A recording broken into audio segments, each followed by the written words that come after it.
tous et bienvenue pour cette nouvelle vidéo. Je continue ma série de vidéos sur les championnats de France d'échecs.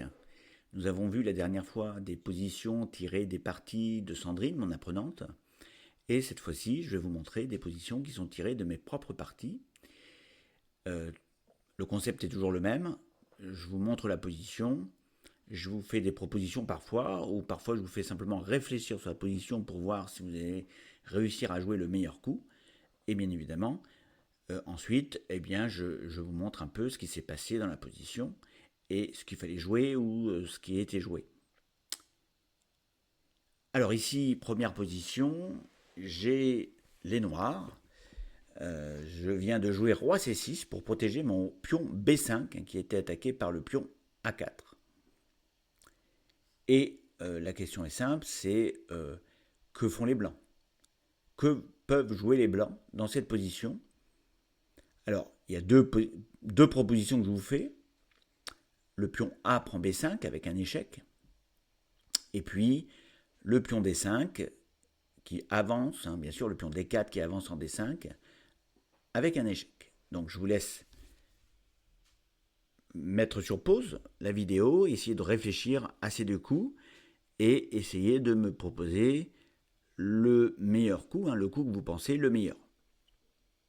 Donc bien sûr, j'espère que vous avez réfléchi et je vais vous donner donc la solution. Mon adversaire dans cette position a fait A prend B5. Il s'avère que ce coup est une erreur. Ça va permettre au noir dans un temps d'égaliser et on verra même que moi par la suite j'ai même pu gagner la partie. Alors on verra pourquoi, je vous montrerai ce qui a été joué dans la partie dans un premier temps. Et bien là, le coup gagnant était D5. Il fallait jouer D5 et non pas A prend B5. Et ici, on est dans une position, dans une finale qui est gagnante pour les blancs. Alors, je peux vous montrer quelques variantes rapides. Si je prends, roi prend D5, première possibilité, bien cette fois-ci, les blancs vont pouvoir prendre en B5. Bien évidemment, je vais être obligé de faire en sorte d'arrêter ce pion passé. Donc, roi C5.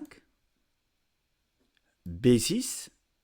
Les blancs continuent leur marche vers dame. Bien sûr, je suis obligé de le prendre, sinon le pion va aller à dame. Et roi prend C4. Et ici, la position est terminée. Alors, pourquoi la position est terminée? Parce qu'on va jouer roi C6. Roi D4,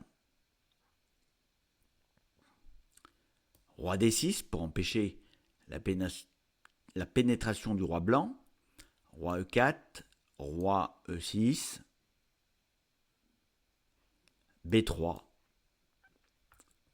roi F6, obligatoire, ou alors roi D6. Alors sur roi D6, le roi pénètre en F5 et va manger le pion G5 ainsi que le pion G7 et donc aller très très rapidement à dame. Et sur roi F6, cette fois-ci, le roi noir va pouvoir aller en D5, manger ce pion directement et le pion passé, B ira à dame. Donc dans ce contexte, la position est perdue. Alors, je ne suis pas obligé, bien évidemment, de prendre en D5. Sur D5, je peux ne pas prendre. Par exemple, jouer roi C5 ou roi D6. On arrivera à la même chose, je pense. On a toujours la prise en B5 et sur roi prend D5, D6. Je suis obligé de rattraper le pion pour ne pas qu'il aille à dame. Donc, E7, roi prend ici, et la position est désespérée, puisque je vais devoir concéder le pion A. Alors, on va imaginer que je fais d'abord une petite opposition, je fais la même chose. Roi ici, pour aller manger les deux pions et aller à dame, puisque les pions blancs du côté roi sont plus avancés que mon pion à l'aile dame. Et on va faire le même schéma que tout à l'heure, c'est-à-dire je vais essayer d'empêcher le roi de pénétrer sur l'aile roi. Donc, le roi va continuer, bien sûr. Et là, un petit coup d'attente, B3, et je vais être obligé de concéder, de partir de l'opposition finalement, de concéder l'opposition, et il va y avoir donc pénétration, roi F6, et puis on est parti avec le même schéma que tout à l'heure, c'est-à-dire la prise du pion A5 et la promotion du pion B, et je n'ai pas du tout le temps d'aller récupérer les pions entre-temps. Les noirs sont complètement perdus dans cette position. Bien sûr, vous pouvez la jouer jusqu'au bout si vous voulez, pour vous persuader ou demander une analyse d'ordinateur. Donc, le coup D5 était le coup gagnant, c'est-à-dire que les blancs gagnaient la partie. Et bien là, mon adversaire n'a pas joué ce coup-là. Il a joué A prend B5, et je vais vous montrer ce qui s'est passé. Roi prend B5, D5, avec l'idée d'aller à dame, roi C5, D6, bien sûr. J'ai pris le pion en D6, roi prend C4, roi E5, je me suis dirigé vers l'aile dame, roi B5, roi F4, chacun va manger les pions, et mon adversaire pensait que son pion allait à dame plus vite que le mien, mais ça n'a pas été le cas. Regardez, voilà, on arrive en fait à dame, tous les deux ensemble, mais le problème c'est que moi j'ai un pion de plus. Voilà. Et j'ai joué cette partie, bien évidemment, avec un pion de plus. J'ai eu un peu de chance et j'ai réussi à concrétiser, puisque mon pion G7 a réussi à se promouvoir en dame, et mon adversaire a dû abandonner 2 dames contre 1.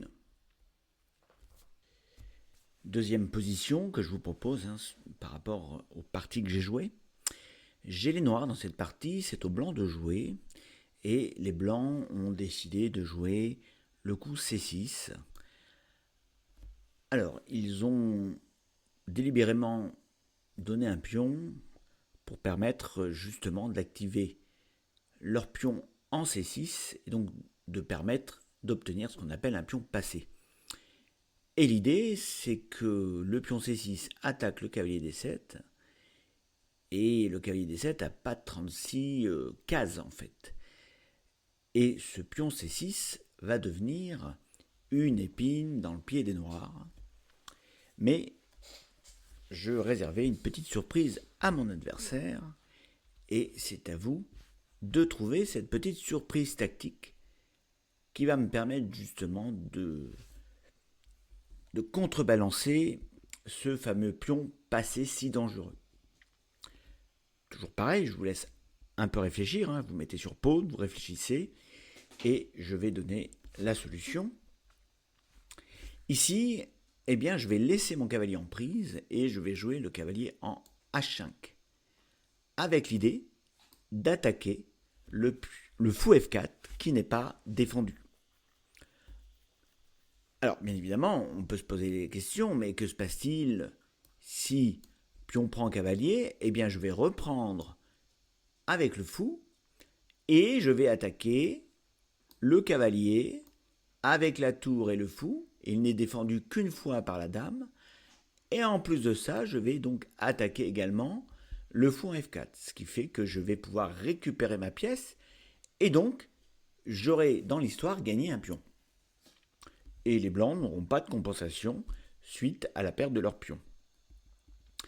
Bien sûr, mon adversaire l'a vu, il joue fou G3 pour protéger son fou.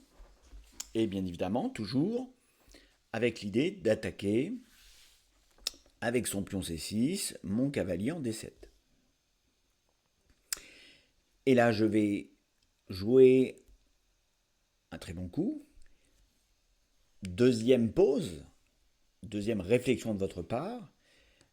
Quel coup je vais jouer pour continuer à mettre la pression sur mon adversaire? Eh bien, le coup, c'est un coup qui est tout à fait pas facile à trouver. C'est le coup F5. Avec l'idée d'enfermer, en jouant F4, d'enfermer le fou. Et en fait, on va s'apercevoir que les blancs n'ont pas d'autre solution que de prendre le cavalier en D7, ce qu'a fait mon adversaire. J'ai bien sûr joué fou prend D7. J'attaque une fois de plus, deux fois ce cavalier. Et bien sûr, les blancs vont défendre le cavalier, pensant avoir gagné une pièce. Mais en fait, je vais jouer F4 et je vais donc récupérer la pièce que j'avais donnée. Et non seulement je vais récupérer cette pièce, mais en plus, je vais gagner un pion. La partie, bien évidemment, a continué. J'ai gagné la partie. Mon adversaire a eu beaucoup de mal à mettre, parce que son roi est resté au centre. Le centre s'est ouvert et finalement, ces pièces ont été désorganisées et j'ai pu gagner cette partie. Troisième position issue de mes parties. J'ai les blancs cette fois-ci. J'ai pas fait un début extraordinaire, ce qui fait que j'ai un peu, on va dire, pataugé avec mes pièces. J'ai un peu pédalé dans la semoule, comme on dit. Et les noirs ont tenu une position assez active. Le seul petit avantage que j'ai eu, c'est effectivement de casser un peu la structure de pion des noirs du côté L-roi. Après avoir subi une pression noire, je décide donc d'essayer de faire un échange de dames pour éventuellement arriver dans une position, dans une finale qui serait, à mon point de vue, relativement facile à défendre et surtout qui pourrait tendre vers la partie nulle. Bon, les noirs n'ont pas pris la dame, ils ont joué d'abord tour prend D1, j'ai repris, tour prend D1 et fou prend D1. Et là, coup que je n'avais pas forcément vu, c'est dame 1 qui, bien évidemment, menace mon fou et qui menace mon pion A5. Vous allez faire pause et vous allez essayer de voir quel est le coup de défense qui vous aurait permis de sauver la partie. Donc, vous avez fait pause, vous avez réfléchi. Moi, dans cette partie, j'ai fait une bêtise. Je n'ai pas vu une petite subtilité. J'ai simplement joué dame D6. Voilà. Protégeant mon fou et attaquant le fou C6. Mais je n'ai pas remarqué le coup dame prend A5. Et oui, mon pion est prenable.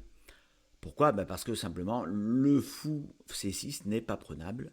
Si je prends le fou C6, eh bien, il va y avoir dame E1, échec et mat. Je n'ai pas vu ce coup. Donc, j'ai perdu un pion. J'ai essayé de me défendre, de trouver des perpètes. Ça n'a pas fonctionné. J'ai perdu la partie. Il y avait un coup qu'il fallait jouer ici, justement, pour défendre ce pion. Et le coup était de jouer dame B8 échec. Donc, on donne échec au roi. Le roi est obligé de soustraire de l'échec. Roi G7. Pas trop le choix. Et là, les blancs peuvent jouer dame D8. Dame D8 permet de protéger le pion A5 et de protéger le fou avec une partie tout à fait équilibrée et qui peut visiblement mener à la partie nulle. J'ai loupé le coup. J'ai donc perdu la partie puisque j'ai perdu le pion A5. Une autre position issue de mes parties. Donc j'ai les noirs. Je viens de jouer fou E7 et c'est au blanc de jouer. Nous sommes dans la phase d'ouverture j'ai encore un peu de développement à faire. Les blancs aussi, pardon. Bon, ils ont été assez agressifs au départ, hein, comme vous le voyez. Il y a eu F3, il y a eu G4. Alors, les blancs viennent jouent cavalier C3. Et je vous laisse réfléchir à savoir comment vous pouvez jouer un coup qui va vous permettre d'obtenir un avantage assez conséquent. Toujours pareil, vous faites pause, vous réfléchissez, et je vais donc vous donner la solution. Le coup qu'il fallait jouer ici, eh bien, il ne fallait pas attendre.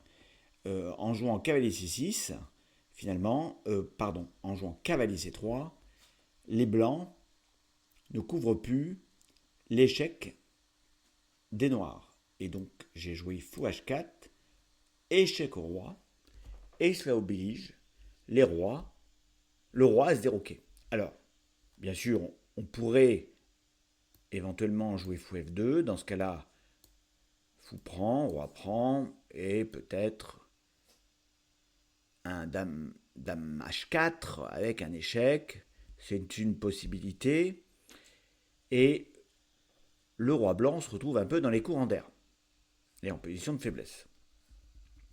Bien sûr, une autre possibilité, c'est de ne pas couvrir l'échec et de jouer roi D2, roi D2 ou roi E2. C'est ce qu'a joué mon adversaire d'ailleurs, roi E2.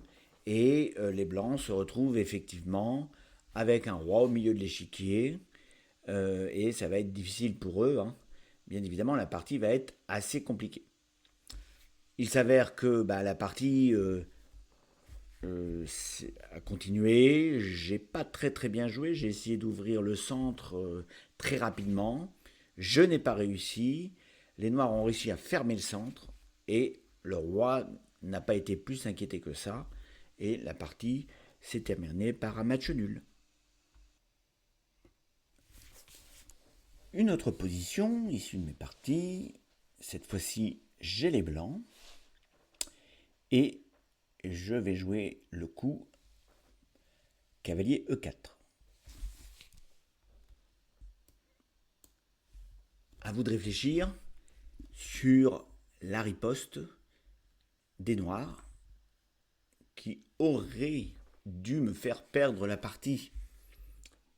Bon, mon adversaire a été un peu prudent. On a fait une répétition de coups après, mais il aurait bien évidemment dû gagner la partie. Je vous laisse réfléchir à ce coup. Alors, est-ce que vous avez trouvé mon cavalier E4 est bien placé, mais le problème c'est qu'il n'est pas protégé. Et il y a une petite tactique qui va permettre de gagner un pion. Le coup c'est fou prend H2 échec. Bien évidemment, je vais être dans l'obligation. Hein. J'ai fait roi prend, pratiquement obligé. Et dame H4 échec qui va donc donner l'échec au roi et attaquer ce cavalier qui n'est pas protégé et donc récupérer sa pièce en gagnant un pion. J'ai donc joué roi G1 et bien évidemment dame prend cavalier. Et la partie a un peu à continuer, mais j'ai réussi à sauver le match nul dans cette partie malgré le pion en moins. Alors, tout ça pour dire que lorsqu'on joue nos pièces, on fait très attention quand les pièces ne sont pas protégées, car il peut y avoir des attaques qui peuvent se dissimuler du côté adversaire, comme j'ai pu le vivre avec ce fou prend H2. Une dernière position, j'ai les noirs. Alors il faut savoir que cette partie est assez quand même anecdotique, pour plusieurs raisons, en tout cas 2 raisons. La première, c'est que nous sommes dans le club 3 joueurs du club auquel j'appartiens à participer au championnat de France. Il y a un joueur qui joue l'Open A, notre joueur, on va dire, le plus fort du club, et nous sommes 2 joueurs à jouer l'Open Senior Plus. Et donc sur 97 joueurs, nous sommes 2 du même club à jouer. Eh bien, il faut savoir que nous nous sommes rencontrés sur cette partie, donc à la dernière partie du championnat de France, nous nous sommes rencontrés.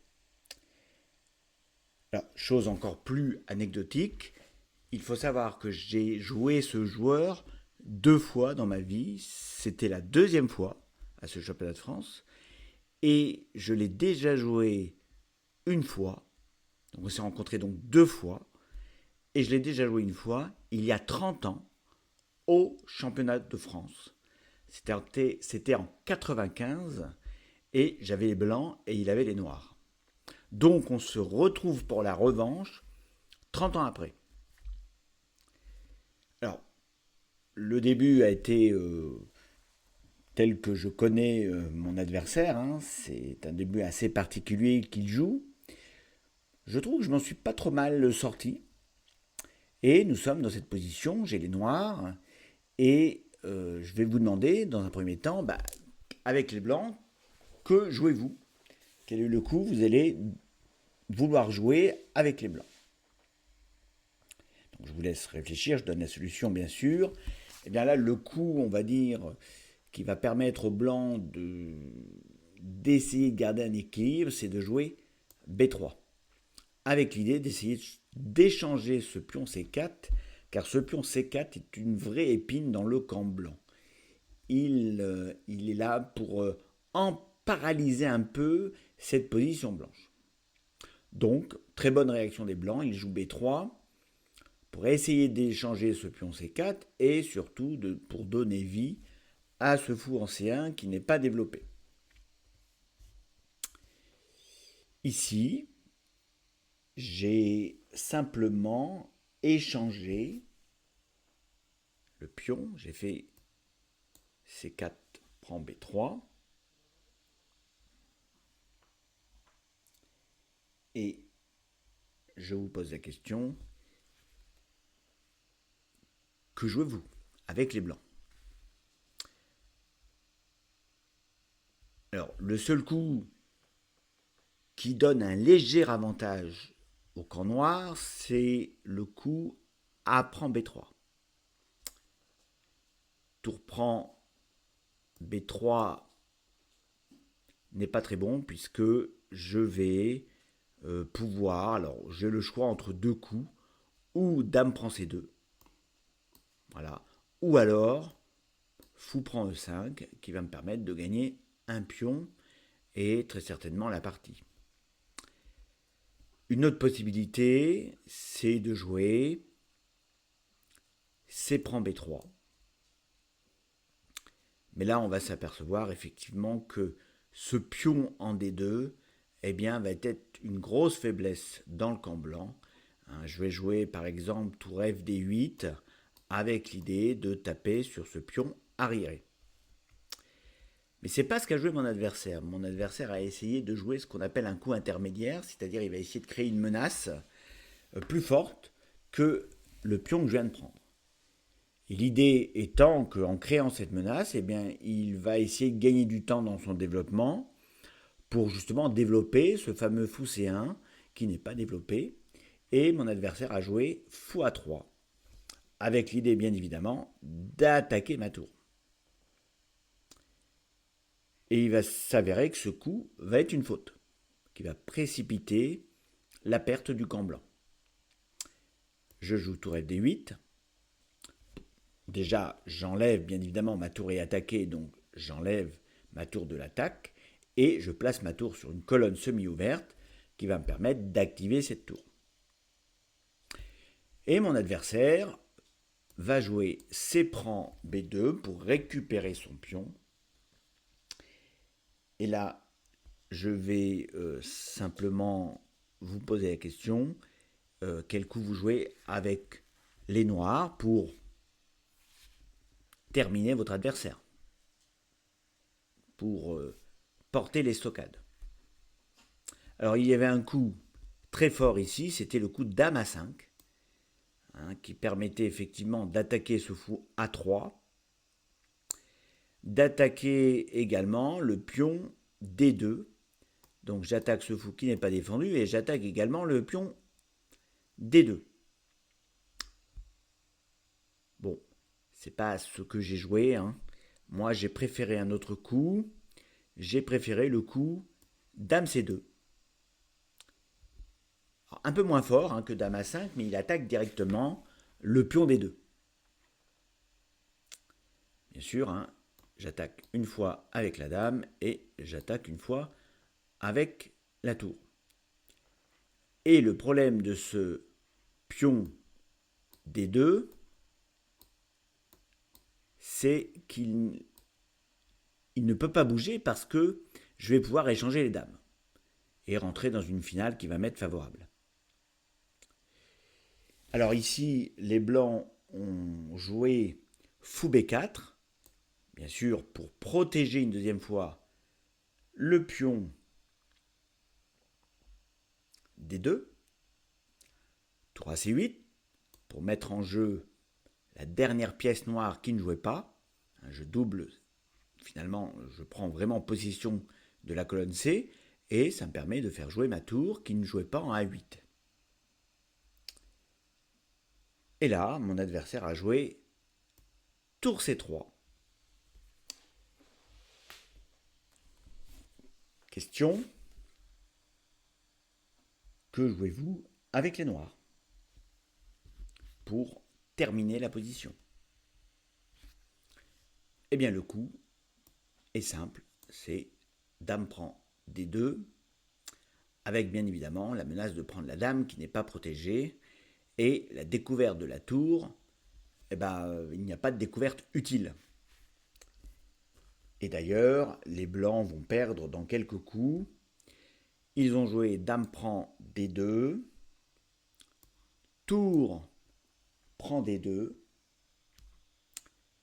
roi H3 pour se mettre à l'abri, tour prend C3, fou prend C3, et je vais jouer tour E2, et je vais gagner un second pion, puisque le pion E5 est attaqué et par la tour et par le fou, et n'est défendu que par le fou blanc, et il n'y a pas possibilité pour les blancs de le défendre une deuxième fois. Je vais donc gagner ce pion E5, et je vais ensuite gagner la partie. Alors je vais quand même aller un peu plus loin pour vous montrer comment je vais concrétiser mes deux pions. Donc il y a eu ici A4,